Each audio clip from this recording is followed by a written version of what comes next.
भारत माता की, भारत माता की। मध्य प्रदेश के मुख्यमंत्री भाई शिवराज जी, केंद्रीय मंत्रिमंडल के मेरे साथी हरदीप सिंह पुरी,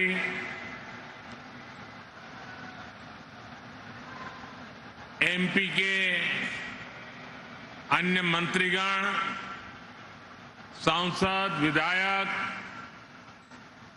और मेरे प्यारे परिवारजनों, बुंदेलखंड की ये धरती वीरों की धरती है, शूरवीरों की धरती है।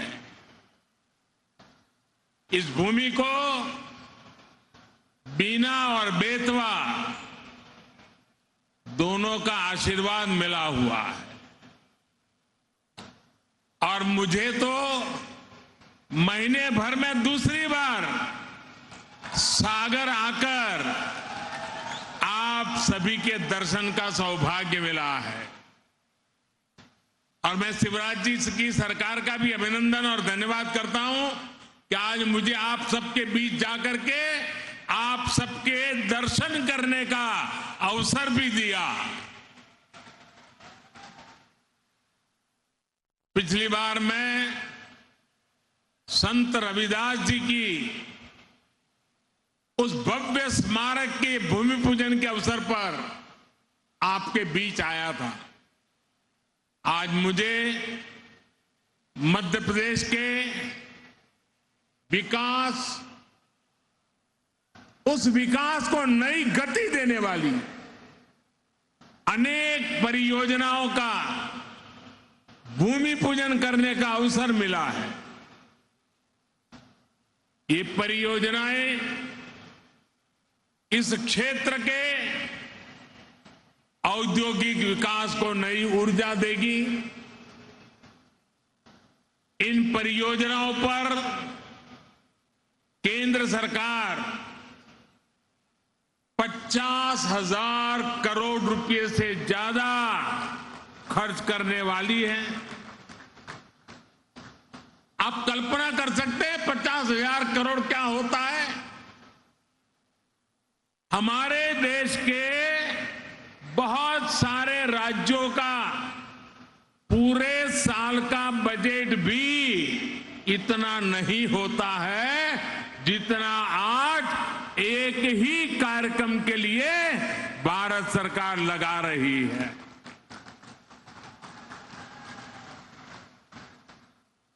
ये दिखाता है कि मध्य प्रदेश के लिए हमारे संकल्प कितने बड़े हैं। ये सारे प्रोजेक्ट्स आने वाले समय में मध्य प्रदेश में हजारों हजार युवाओं को रोजगार देंगे। ये परियोजनाएं गरीब और मध्यम वर्गीय परिवारों के सपनों को सच करने वाली है।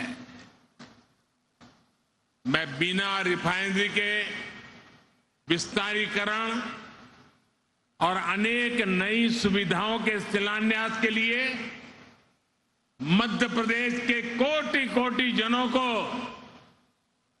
बहुत बहुत बधाई देता हूं। साथियों, आजादी के इस अमृत काल में हर देशवासी ने अपने भारत को विकसित बनाने का संकल्प लिया है।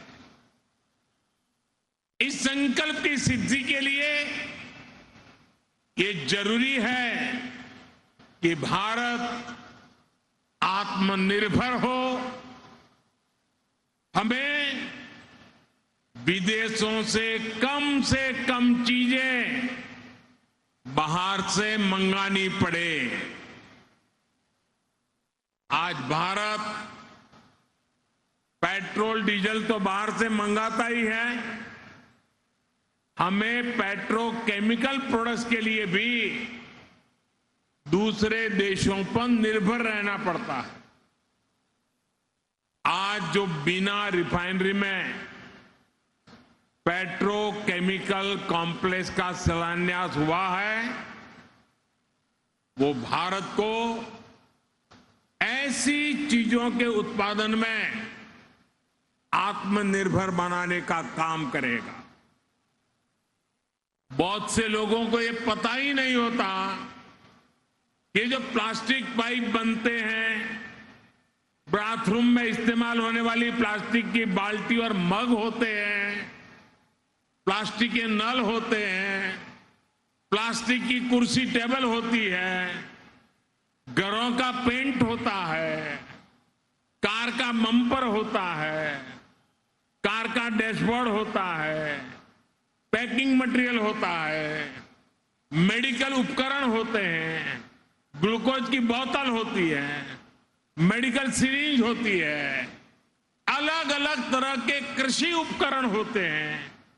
इन सभी में पेट्रोकेमिकल की बहुत बड़ी भूमिका होती है। अब बीना में बनने वाला ये आधुनिक पेट्रोकेमिकल कॉम्प्लेक्स इस पूरे क्षेत्र को विकास की नई ऊंचाई पर ले देगा, ये मैं आपको गारंटी देने आया हूं।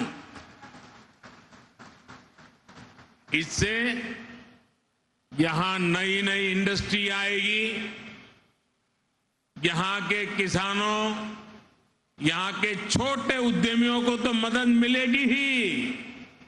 सबसे बड़ी बात है, मेरे नौजवानों को रोजगार के भी हजारों मौके मिलने वाले हैं।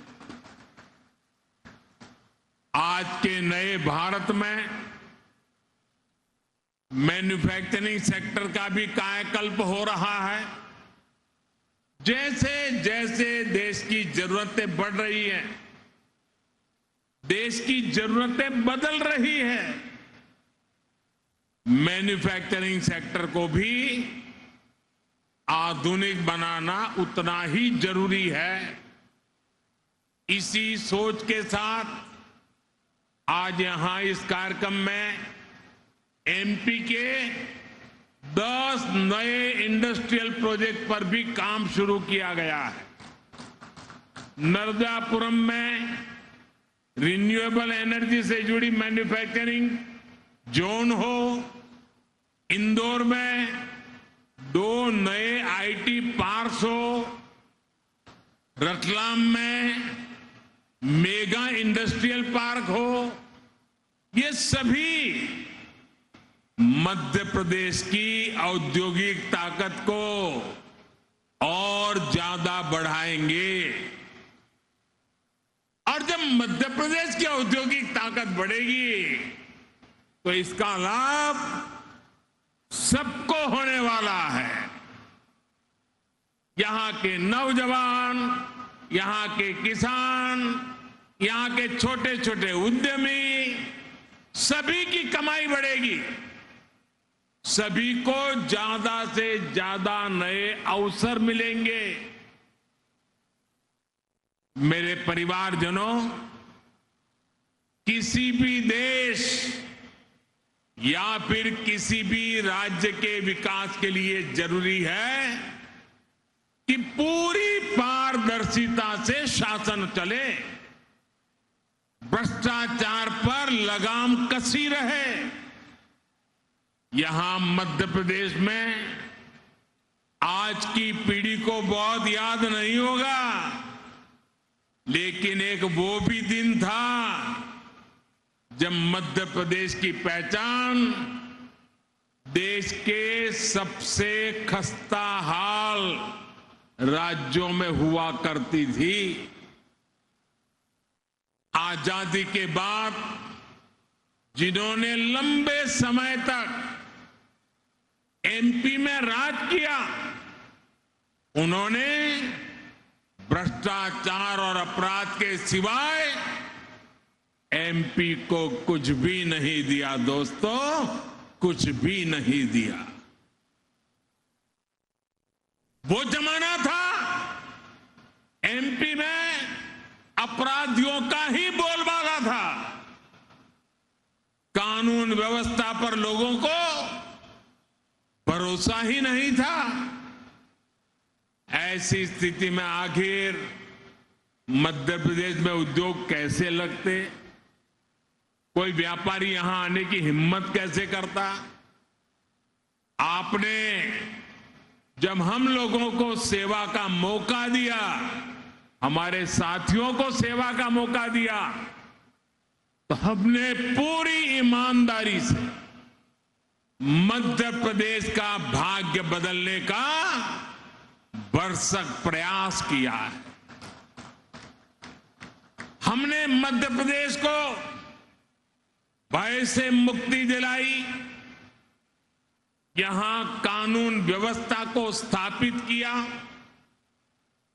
पुरानी पीढ़ी के लोगों को याद होगा कि कैसे कांग्रेस ने इसी बुंदेलखंड को सड़क, बिजली और पानी जैसी सुविधाओं से तरसा कर रख दिया था। आज भाजपा सरकार में हर गांव तक सड़क पहुंच रही है, हर घर तक बिजली पहुंच रही है। जब यहां कनेक्टिविटी सुधरी है तो उद्योग धंधों के लिए भी एक सानुकूल, पॉजिटिव माहौल बना है।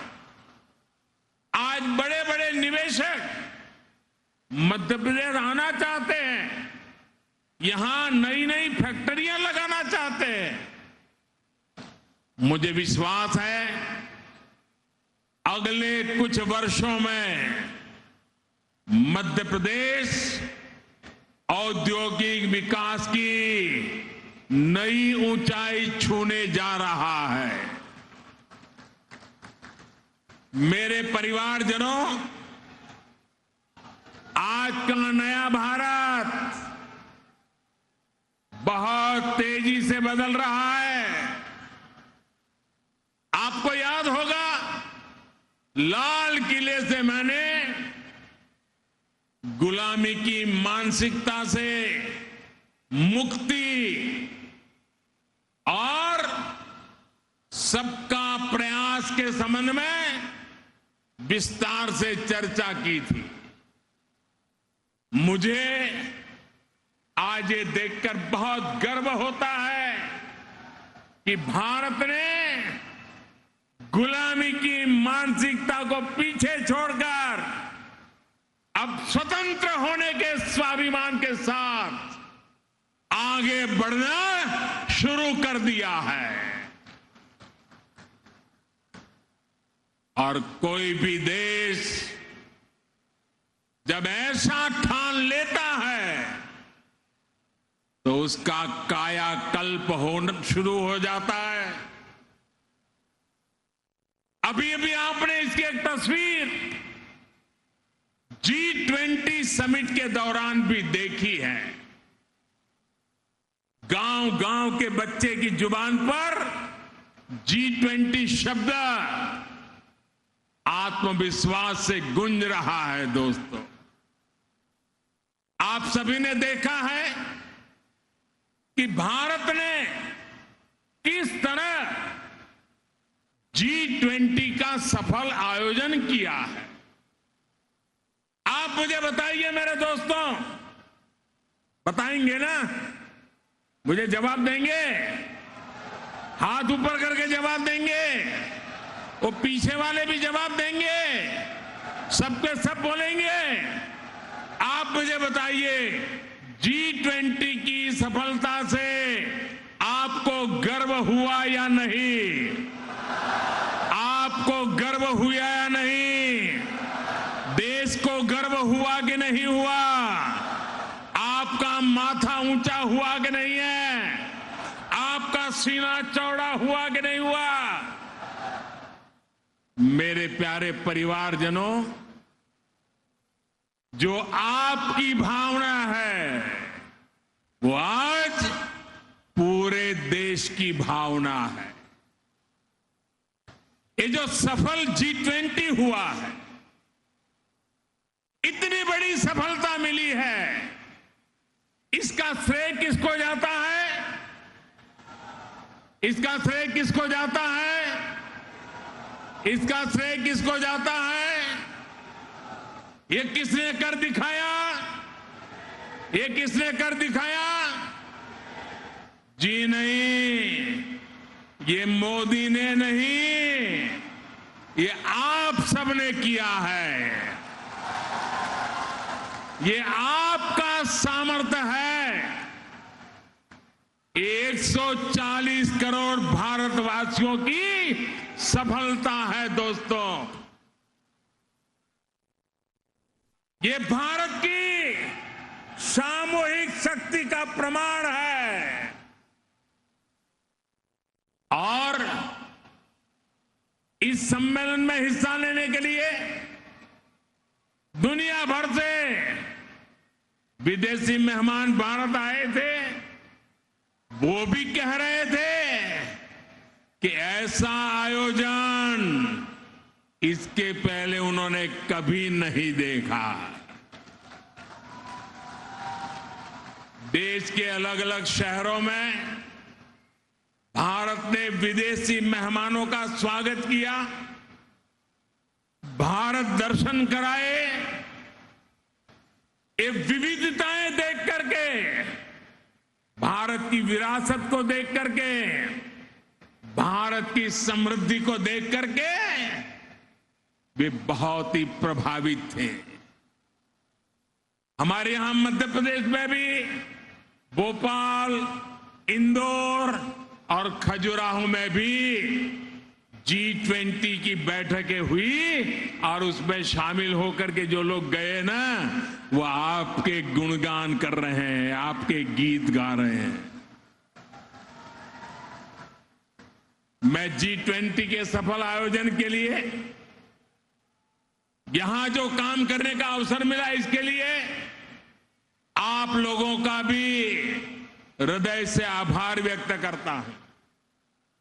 आप मध्य प्रदेश के सांस्कृतिक, पर्यटन, कृषि और औद्योगिक सामर्थ्य को दुनिया के सामने लाए हैं। इससे पूरे विश्व में मध्य प्रदेश की भी नई छवि निखर कर आई है। मैं शिवराज जी और उनकी पूरी टीम की भी G20 का सफल आयोजन सुनिश्चित करने के लिए प्रशंसा करूंगा। मेरे परिवारजनों, एक तरफ आज का भारत दुनिया को जोड़ने का सामर्थ्य दिखा रहा है। दुनिया के मंचों पर ये हमारा भारत विश्व मित्र के रूप में सामने आ रहा है। वहीं दूसरी तरफ कुछ ऐसे दल भी हैं जो देश को, समाज को विभाजित करने में जुटे हैं। इन्होंने मिलकर के एक इंडी अलायंस बनाया है। इस इंडी अलायंस को कुछ लोग गठबंधन गठबंधन भी कहते हैं। इनका नेता तय नहीं है, नेतृत्व पर भ्रम है, लेकिन इन्होंने पिछले दिनों जो मुंबई में उनकी मीटिंग हुई थी, मुझे लगता है उस मीटिंग में उन्होंने आगे एक गठबंधन गठबंधन कैसे काम करेगा उसकी नीति और रणनीति बना दी है। उन्होंने अपना एक हिडन एजेंडा भी तय कर लिया है। और ये नीति रणनीति क्या है? ये इंडी अलायंस की नीति है, एक गठबंधन गठबंधन की नीति है, भारत की संस्कृति पर हमला करने की। इंडी अलायंस का निर्णय है, भारतीयों की आस्था पर हमला करो। इंडी अलायंस गठबंधन की नीयत है, भारत को जिस विचारों ने, जिस संस्कारों ने, जिस परंपराओं ने हजारों वर्ष से जोड़ा है, उसे तबाह कर दो। जिस सनातन से प्रेरित होकर देवी अहल्याबाई होलकर ने देश के कोने कोने में सामाजिक कार्य किए, नारी उत्थान का अभियान चलाया, देश की आस्था की रक्षा की, ये गठबंधन, ये इंडी अलायंस उस सनातन संस्कारों को, परंपरा को समाप्त करने का संकल्प लेकर के आए हैं। ये सनातन की ताकत थी कि झांसी की रानी लक्ष्मीबाई अंग्रेजों को ये कहते हुए ललकार कर पाई कि मैं अपनी झांसी नहीं दूंगी। जिस सनातन को गांधी जी ने जीवन पर्यंत माना, जिन भगवान श्री राम ने उनको जीवन भर प्रेरणा दी, उनके आखिरी शब्द बने हे राम। जिस सनातन ने उन्हें अस्पृश्यता के खिलाफ आंदोलन चलाने के लिए प्रेरित किया, ये इंडी गठबंधन के लोग, एक गठबंधन के लोग उस सनातन परंपरा को समाप्त करना चाहते हैं। जिस सनातन से प्रेरित होकर स्वामी विवेकानंद ने समाज की विभिन्न बुराइयों के प्रति लोगों को जागरूक किया, इंडी गठबंधन के लोग उस सनातन को समाप्त करना चाहते हैं। जिस सनातन से प्रेरित होकर लोकमान्य तिलक ने मां भारती की स्वतंत्रता का बीड़ा उठाया, गणेश पूजा को स्वतंत्र आंदोलन से जोड़ा, सार्वजनिक गणेशोत्सव की परंपरा बढ़ाई, आज उसी सनातन को ये इंडी गठबंधन तहस नहस करना चाहता है। साथियों, ये सनातन की ताकत थी कि स्वतंत्रता आंदोलन में फांसी पाने वाले वीर कहते थे कि अगला जन्म मुझे फिर ये भारत मां की गोद में देना। जो सनातन संस्कृति संत रविदास का प्रतिबिंब है, जो सनातन संस्कृति माता शबरी की पहचान है, जो सनातन संस्कृति महर्षि वाल्मीकि का आधार है, जिस सनातन ने हजारों वर्षों से भारत को जोड़े रखा है, ये लोग मिलकर अब उस सनातन को खंड खंड करना चाहते हैं। आज इन लोगों ने खुल करके बोलना शुरू किया है, खुल करके हमला करना शुरू करके दिया है। कल ये लोग हम पर होने वाले हमले और बढ़ाने वाले हैं। देश के कोने कोने में हर सनातनी को, इस देश को प्यार करने वाले को, इस देश की मिट्टी को प्यार करने वाले को, इस देश के कोटि कोटि जनों को प्यार करने वालों को, हर किसी को सतर्क रहने की जरूरत है। सनातन को मिटाकर ये देश को फिर 1000 साल की गुलामी में धकेलना चाहते हैं, लेकिन हमें मिलकर ऐसी ताकतों को रोकना है। हमारी संगठन की शक्ति से, हमारी एकजुटता से उनके मंसूबों को नाकाम करना है। मेरे परिवारजनों, भारतीय जनता पार्टी राष्ट्रभक्ति की, जनशक्ति की भक्ति की और जनसेवा की राजनीति के लिए समर्पित है। वंचितों को वरीयता, यही भाजपा के सुशासन का मूल मंत्र है। भाजपा की सरकार एक संवेदनशील सरकार है। दिल्ली हो या भोपाल, आज सरकार आपके घर तक पहुंचकर आपकी सेवा करने का प्रयास करती है। जब कोविड का इतना भयंकर संकट आया तो सरकार ने करोड़ों देशवासियों का मुफ्त टीकाकरण कराया। हम आपके सुख दुख के साथी हैं। हमारी सरकार ने 80 करोड़ से अधिक देशवासियों को मुफ्त राशन दिया। गरीब का घर का चूल्हा जलते रहना चाहिए, गरीब का पेट भूखा नहीं रहना चाहिए। हमारी कोशिश यही थी कि कोई गरीब, दलित, पिछड़े, आदिवासी परिवार की मां को अपना पेट बांधकर सोना न पड़े।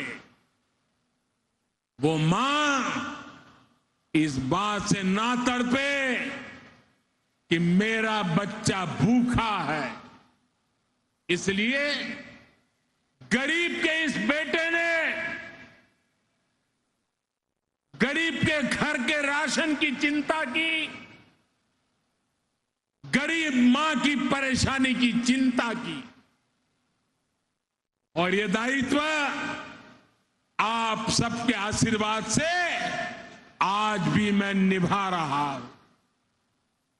मेरे परिवारजनों, हमारा ये निरंतर प्रयास है कि मध्य प्रदेश विकास की नई बुलंदियों को छुए। मध्य प्रदेश के हर परिवार का जीवन आसान हो, घर घर समृद्धि आए। मोदी की गारंटी का ट्रैक रिकॉर्ड आपके सामने है। उनकी टैप रिकॉर्ड सुना करिए, मेरा ट्रैक रिकॉर्ड देखा करिए। मोदी ने गरीबों को पक्के घर की गारंटी दी थी। आज मध्य प्रदेश में ही 40 लाख से ज्यादा परिवारों को पक्के घर मिल चुके हैं। हमने घर घर टॉयलेट की गारंटी दी थी, ये गारंटी भी हमने पूरी करके दिखाई। हमने गरीब से गरीब को मुफ्त इलाज की गारंटी दी थी।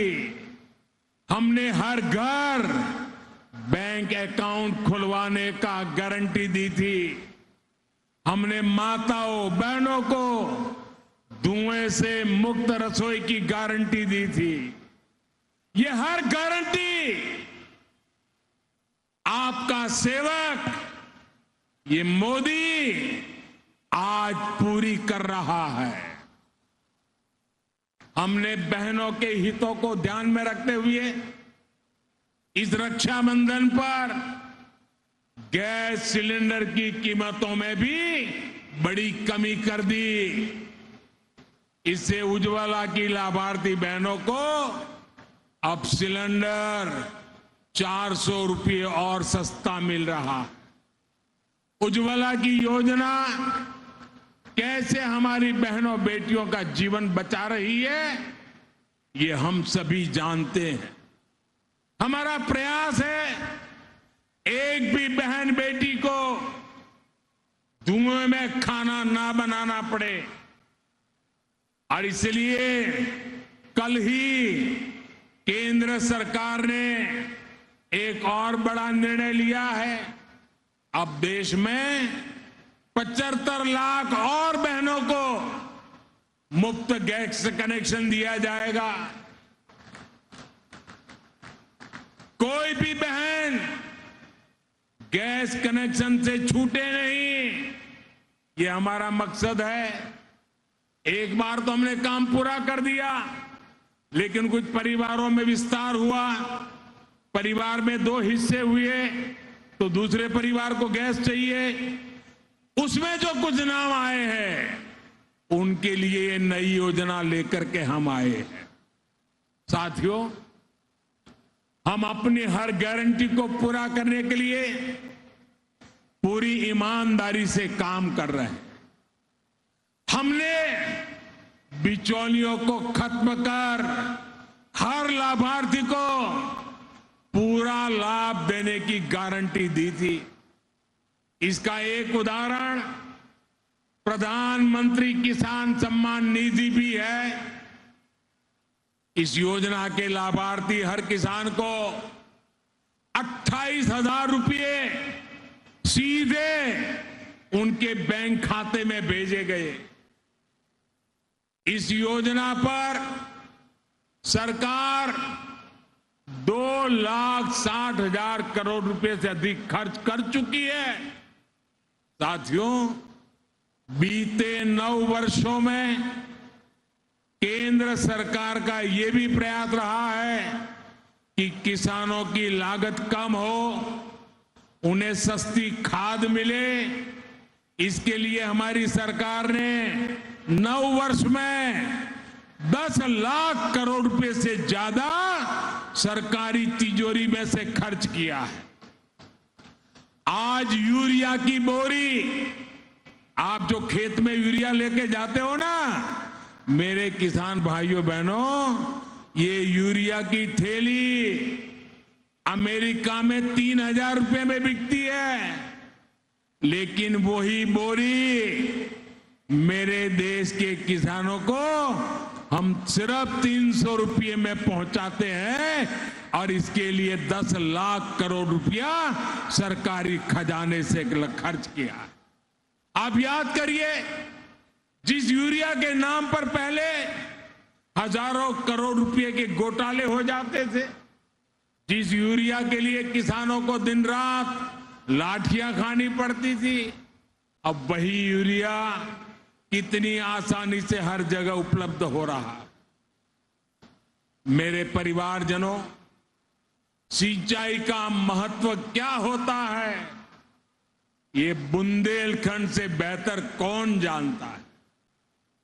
भाजपा की डबल इंजन सरकार ने बुंदेलखंड में अनेक सिंचाई परियोजनाओं पर काम किया है। केन बेतवा लिंक नहर से बुंदेलखंड सहित इस क्षेत्र के लाखों किसानों को बहुत लाभ होने वाला है, और जीवन भर होने वाला है, आने वाली पीढ़ियों के लिए भी होने वाला है। देश की हर बहन को उसके घर में पाइप से पानी पहुंचाने के लिए भी हमारी सरकार निरंतर परिश्रम कर रही है। सिर्फ 4 वर्षों में ही देश भर में लगभग 10 करोड़ नए परिवारों तक नल से जल पहुंचाया गया है। मध्य प्रदेश में भी 65 लाख परिवारों तक पाइप से पानी पहुंचाया जा चुका है। इसका बहुत अधिक लाभ मेरे बुंदेलखंड की माताओं बहनों को हो रहा है। बुंदेलखंड में अटल भूजल योजना के तहत पानी के स्रोत बनाने पर भी बड़े स्तर पर काम हो रहा है। साथियों, हमारी सरकार इस क्षेत्र के विकास के लिए, इस क्षेत्र के गौरव को बढ़ाने के लिए पूरी तरह से प्रतिबद्ध है, पूरी तरह से आपको समर्पित है। इस साल 5 अक्टूबर को रानी दुर्गावती जी की 500वीं जयंती है। डबल इंजन की सरकार इस पुण्य अवसर को भी बहुत धूमधाम से मनाने जा रही है। साथियों, हमारी सरकार के प्रयासों का सबसे अधिक लाभ गरीब को हुआ है, दलित, पिछड़े, आदिवासी को हुआ है। वंचितों को वरीयता का, सबका साथ सबका विकास का यही मॉडल आज विश्व को भी राह दिखा रहा है।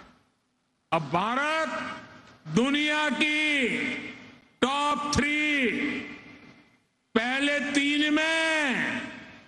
पहले तीन अर्थव्यवस्था में आने का लक्ष्य लेकर के काम कर रही है। भारत को टॉप 3 बनाने में मध्य प्रदेश की बड़ी भूमिका, और मध्य प्रदेश इसको निभाएगा। इससे यहां के किसानों, यहां के उद्योगों, यहां के नौजवानों, उनके लिए नए नए अवसर तैयार होने वाले।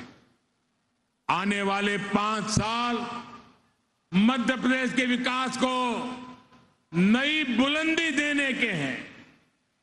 आज जिन प्रोजेक्ट्स की नींव हमने रखी है, ये मध्य प्रदेश के तेज विकास को और तेजी देंगे। इतनी बड़ी तादाद में आप विकास के इस उत्सव को मनाने के लिए आए, विकास के उत्सव में भागीदार हुए और आपने आशीर्वाद दिया। इसके लिए मैं आप सबको बहुत बहुत धन्यवाद करता हूं, अनेक अनेक शुभकामनाएं देता हूं। मेरे साथ बोलिए, भारत माता की, भारत माता की, भारत माता की। धन्यवाद।